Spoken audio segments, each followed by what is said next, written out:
and she is continuing her Toastmaster journey as she shares a folk tale from the Advanced Communicator series.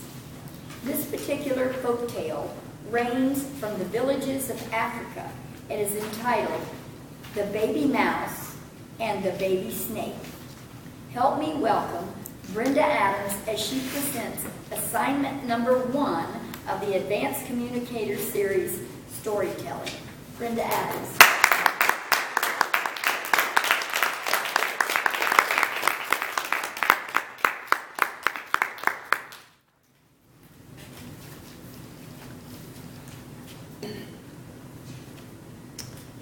Folk tales are a great deal more than just stories, just tales. They are designed to influence and to share a part of the culture, the heritage. Originally, folk tales were simply shared by word of mouth. There wasn't a lot of writing. Since then, they've gone to great lengths, not only to write down some of the more well-known folk tales, but they've been translated into all kinds of languages. Tonight, I'd like to share just one with you. Toastmasters, visitors,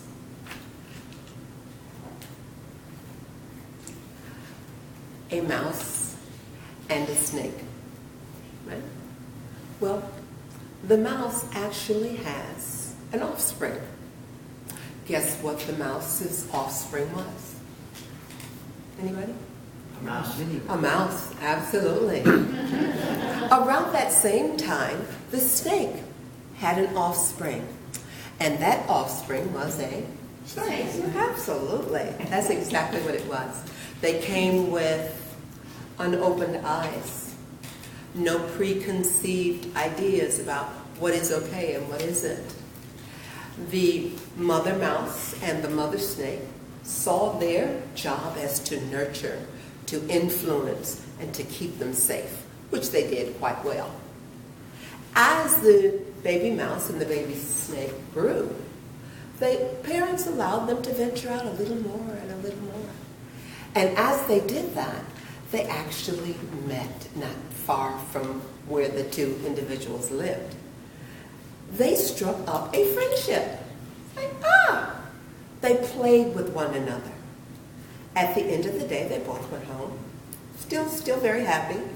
The mouse looked a little damp, and Mom got immediately nervous. She says, "Sweetheart, I need you to stay away from the stream.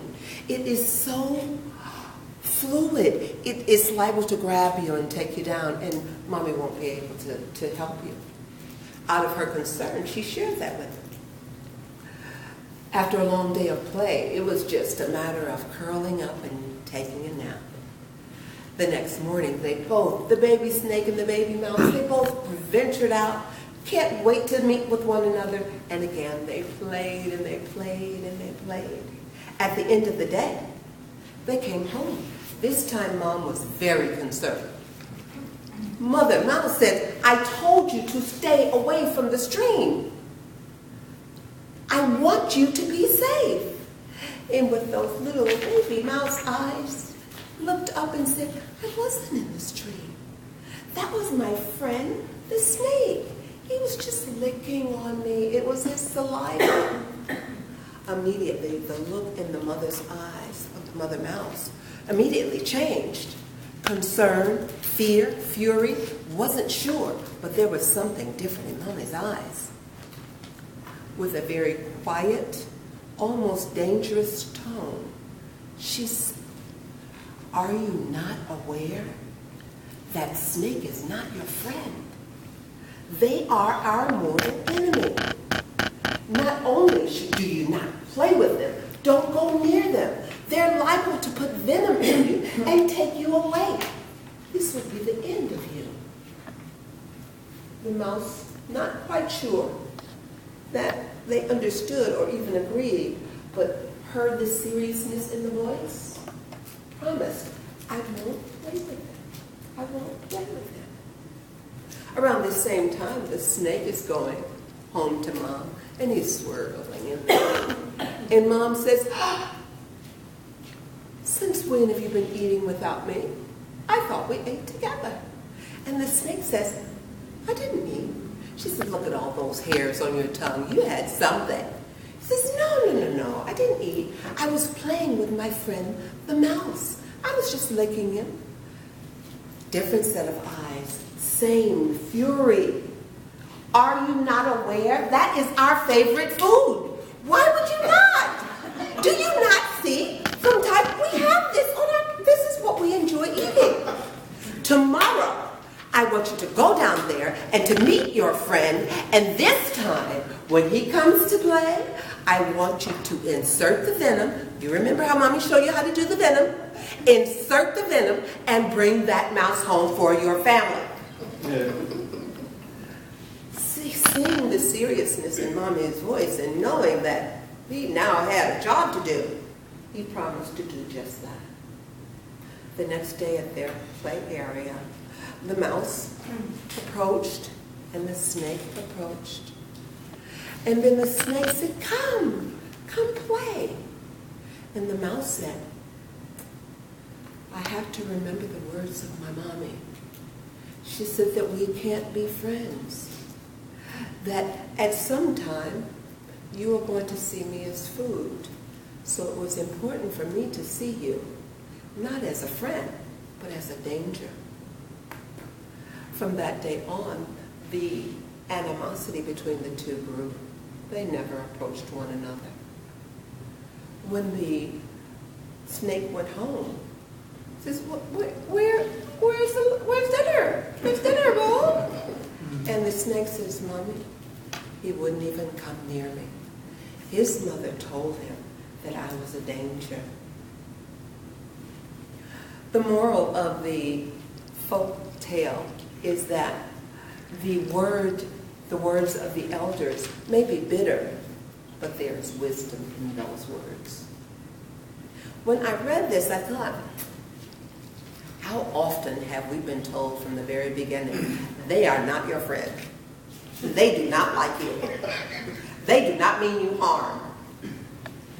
Quite different than the snake and the mouse, because physically, culturally, the dynamics of the two species make them opposing force. But how often are we fed misconceptions to say that, you two probably won't get along? How often do we take this to heart and say, yeah, they told me we can't be friends. Thank goodness that as opposed to accepting everything that's given to us, we examine them one at a time. We tell ourselves repeatedly, I cannot stand in front of people and speak, I just can't do it. But little by little, we come to meetings and we share more. We learn to express more. Little by little, we spend more time with people that don't look exactly like us. They don't live in the exact same neighborhood. They don't have the exact same ideas. And we see it is not a danger. It's a melting, it's a sharing of different ideas. And when I learn something new, I grow as an individual. So while the folktale is very rich, and I would hate to throw it out completely, I would say to my students, the words of your teachers and your elders may be bitter, but it does hold wisdom. But not all wisdom do we take and embrace and take to our heart. Some things we say, that may have been true 50 years ago, but today I can do this. Today I can walk with him. Today I can live here. Today I can have that. As individuals, we grow as a culture, not throwing out what is shared with us, but examining it. That's one of the reasons our freezer is so much smaller than our refrigerator. Some things we are not meant to enjoy today. Some things we need to put on our freezer because that does not apply for me today. That doesn't mean throw it out. That means examine it down the road. So the folk tale again says, the wisdom is there, but make sure it's in a wisdom that you can embrace.